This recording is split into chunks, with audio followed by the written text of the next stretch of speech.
This is Vorparak. It's a combo model that takes pieces from these awesome Bionicle sets and it turns them into something freaking amazing. Today I want to talk about this incredible LEGO set. And I also want to discuss the idea of combo models like this. It's something that the LEGO group doesn't really focus on these days, and I think they should. We'll also take a look at some revamps of Vorparak and check out how you can use the pieces that come in this set to make your own cool mocks. There's a lot to discuss, so let's dive in. Vorparak is menacing. A towering titan that boasts 4 arms, a decent range of posability, and a pretty sick looking face. He's great. He does also come with some nice play features. It's the same kind of tech that we saw on a set like Rudaka or Kitongu. You twist the handle on the back and the silver blades spin around and dance in a surprisingly hypnotizing way. It's actually quite a simple construction, but it's very fun to play with. Another one of Voporak's 4 arms features a Ratuka spinner. And I like that it requires you to pull the spinner off of the ripcord. Most sets require you to do it the other way around. See, I like this because it gives you a little bit more control and allows you to really aim the spinner. It's less likely for it to, fly off in a random direction and totally miss its target. The 4th arm doesn't really have a hand. It looks a little unfinished, which is a shame because look at the clawed hands on his other arms. They're great. I don't know, I guess this is one of the limitations of this being a combo model. You only have so many pieces to play with and, you have to make some of these sacrifices. All 4 of these arms look cool for the most part. But one issue I have is that they kind of get in the way of each other. The silhouette of the character, it can be very hard to read. The arms kind of blend together with the body. The arms blend together with each other.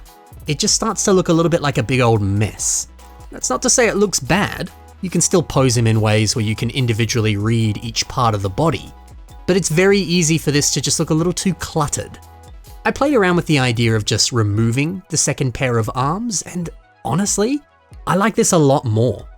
The negative space that forms between the torso and the arm, it makes it all easier to read.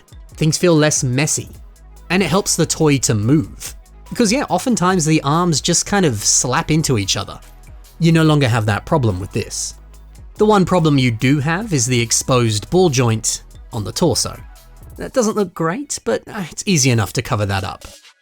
Look, as good as this is, you can't deny 4 arms, that's a good look.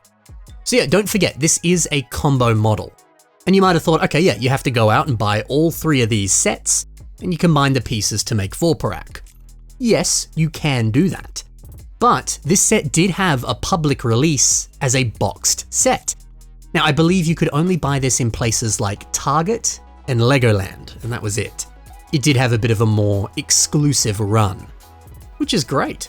If you stumble across it or you take the expedition to Legoland as a kid, you'd be graced with this beautiful set. But another crazy thing, if we break down the original retail prices of these 3 sets, funnily enough, according to Brickset.com, they were only $20 each, which that in itself is wild. Such good value for money back then. So you'd logically think, together they'd be $60 if you want to buy that boxed Vorparak set, right? Well, guess what? This set was not $60, it was $50. It was actually cheaper to buy the combo model. And in it, if you wanted to, you could build all 3 of these sets, take them apart, and then build Vorparak. All of that for a lower price. Come on, how good is that? I wish the LEGO group still did stuff like this today. A cheaper alternative that gives you multiple sets and a fun combo model. Honestly, even if the LEGO group made a boxed set like this today, but they did bump up the price a little bit, I'd probably be okay with that. As long as it's not too expensive. Because there's something about the concept of taking your set apart and using the pieces to make a brand new creation with instructions. I think that concept is why I love LEGO so much. It's that spirit of creativity. Whether it's a specific instruction-based combo model or your own creative genius ideas. I really appreciate how old Bionicle sets really embodied that concept. So many sets came with alternate models or combo models, like this. And it just felt magical. It encouraged you to be creative, and it taught you that you can build anything even with a limited number of pieces. You don't need millions of dollars worth of bricks. You can take 1, 2, 3, 4 sets and turn it into something dope like Vorparak. There's hours of fun right there, and it's all in one box. A box for $50, I still can't get over how cheap this was. Okay, now I know what you're thinking. You're like, Ben, we have this today. It's the Creator 3-in-1 sets. Sure, that's true. And if I'm honest, I think some of these sets, specifically the ones designed by Aaron Newman, they are works of art. The set designers who work on this theme today have completely revolutionized this theme. If you want to talk about some of the best sets we've ever gotten, it's probably some of these sets. They're so good.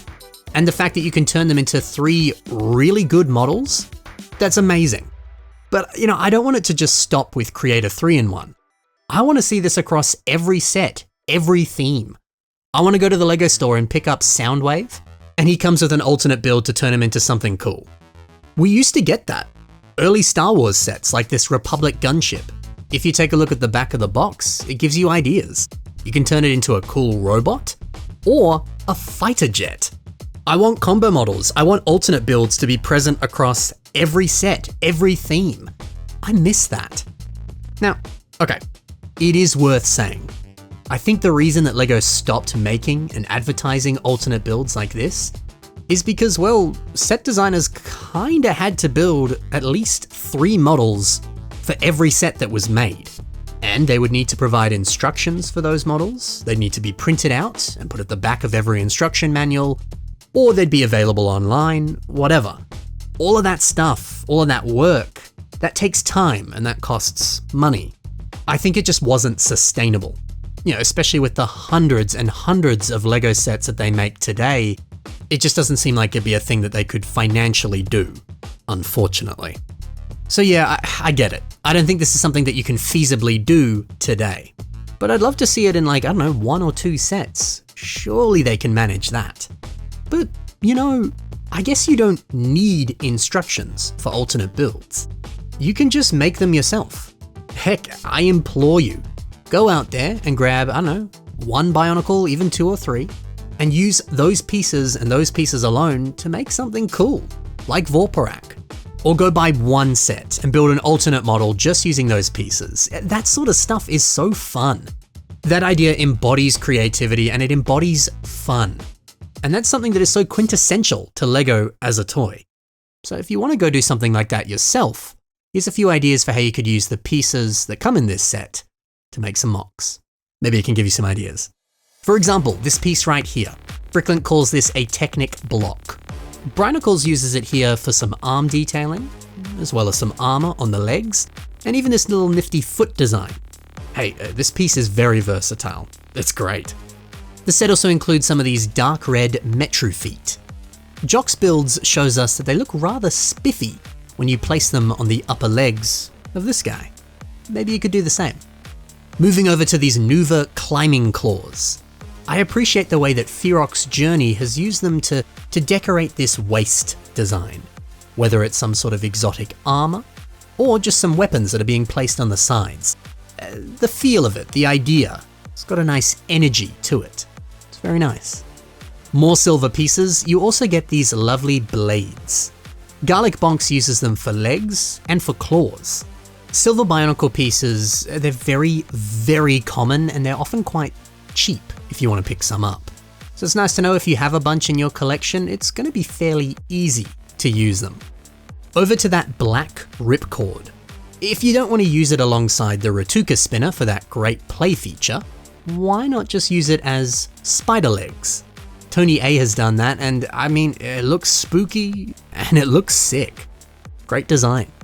We also got some nice dark red Nuva shoulders. This is a great recolor for this piece. Destiny's Bound, he places them on the knees of this creation, and that's great. It elegantly covers up the joints, and it creates a very smooth transition. That's good. The final piece I want to discuss, it's this Vaki head. Fumin has used it to build Anubis. It's kind of a perfect match, isn't it? I don't know, that's the thing about this face piece. It's got a lot of connection points on the back, and it's just very easy to decorate this piece. Whether you decorate it to look like Anubis, or you give it a fancy crest like Vorparak has. This piece is just so easy to customize. You can turn it into so many exotic head designs. Might be something that's worth playing with. Now, why don't we check out some revamps of this set? Here's a rather modest one. It's by Ariel Kerim. There's just a few minor changes here, but the biggest thing, of course, is the color scheme. We've removed all of that Keat orange, and we've really upped the amount of dark red. Fancy. Now, personally, I think this reads a lot better than the original. The color scheme on the original set is good, but it is a little messy and all over the place.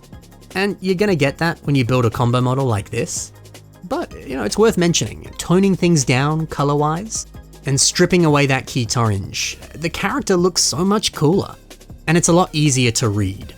It's a simple touch, but one that I think adds a lot. And finally, Dylan Meaves. They've also revamped Voporak, and things are very different. Talking about color scheme again, I love how the colors have been blocked out. You got a solid chunk of yellow on the waist, and all of that dark red everywhere else. It's all grouped together. Grouping colors together like this is such a simple way to really improve upon a design. And I do like the new take on the arms, making the ones in the middle a lot smaller, and they're a different color to the other arm. This way, they don't blend together anymore like they used to on the set. It's a lot easier to separate them visually. I think this revamp does a really good job of taking the faults of the original set and just improving them tenfold. And come on, how good is this new head? I love that powerful looking jaw and this giant crest up top. So dope. Well, there you have it. That's Vorparak. It's a really fun design and such a creative concept. A concept that I wish LEGO would keep exploring. Before you head off, don't forget to take a look at the links below. There you can find the social media of everyone I featured today. Go and check them out. Thanks for watching, everyone. Happy building, and bye for now.